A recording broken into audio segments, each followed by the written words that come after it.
Día de los Muertos es básicamente un día en que celebramos a nuestros muertos. Hacemos un altar en donde ponemos las cosas que más les gustaban hacer a ellos, su comida favorita, sus bebidas favoritas. Entonces en esa noche ellos es como su lugar de descanso. Entonces nosotros hacemos el altar para que no se pierdan del camino. Entonces han pasado veces que dejas sus comidas en el altar y al día siguiente ya no está la comida o puede que ya no esté la bebida. Y eso representa que tus seres queridos vinieron a visitarte o que estuvieron allí y no se perdieron. Pero si dejas de hacer el altar o dejas de poner una foto de ellos, supuestamente la tradición dice que si dejas de hacer eso por 1 o 2 años, sus almas estarán perdidas y ya no vendrán a visitarte ese mismo día.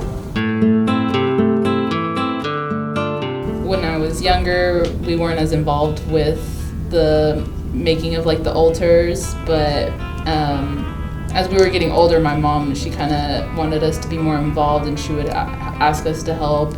So we start building October 28th, and then it goes all the way to November 3rd is how long we have ours up. November 1st is All Saints, so all souls who pass, being kids or like whatever, that's like all of them to come down and celebrate and eat the food and all enjoy the altar. And then the second is the Day of Faithful Dead, so it's souls of the adults who had passed, and they're here to like eat the offerings as well, what's left there. We celebrate by doing an ofrenda or altar, which are 2 different things for us. It's like the ofrenda, we do it in our house, and then the altar we do in the cemetery. And in the ofrenda we put everything, the food, the drinks they used to like or drink or eat when they were alive, and then we place them in there, and then a photo of them. And then in the cemetery we do this, basically it's the same thing, but we use candles and different kinds of flowers. When I used to live in Mexico, when we go to the cemetery, what we do is in each grave, there are families of the people. They get in there and they pass the night. They do the altar. They sing to the people. She puts salt for purity. She puts white candles, so the color white for also purity, but fire to like light up their way as they're walking. Some dirt to represent like earth, that way they have something to walk on. The papel picado, and it's just cut out paper placed around the edges of the altar to represent the air, the flow of like how they come through. One night before the day of the death, they do the sugar sculpts.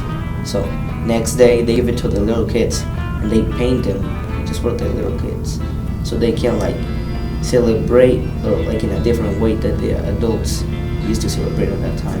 So since we get to the cemetery, they trade it from the other kids from the other family. La Catrina, which is the female skeleton, so she's dressed up as a modern like 19 woman, like she's old-fashioned, and it's like dresses and everything, and her hands are kind of out holding her dress. The most common dresses in men are like the mariachis dressing. They wear black dress for men, and then they use hats, and then their faces has to be painted in. En Panamá, el Día de los Muertos nosotros visitamos a nuestros seres que ya no están, le llevamos flores, limpiamos sus tumbas y también después que limpiamos las tumbas regresamos a la casa, oramos por ellos y los recordamos como cada día. This is our Day of the Dead celebration, the first annual one here at Lampasas High School. I really wanted to teach students here about the culture of this day and the significance of Day of the Dead. I think it's very important to experience it and not just have me teach about it. This is actually my first Day of the Dead. I'm honoring my best friend from back home. Before I moved up here, we found out that he had cancer. His name's Hunter Guidry. He had glioblastoma cancer, and he passed away September 22nd of this year. So I decided to put his picture up on the ofrenda. I was like 3 years ago, the year before I moved to here, my cousin died 3 months before the day of death, Dia de Muertos. And then the same day, I used to live in Mexico at that time, so we celebrated, and then we did the altar in our house.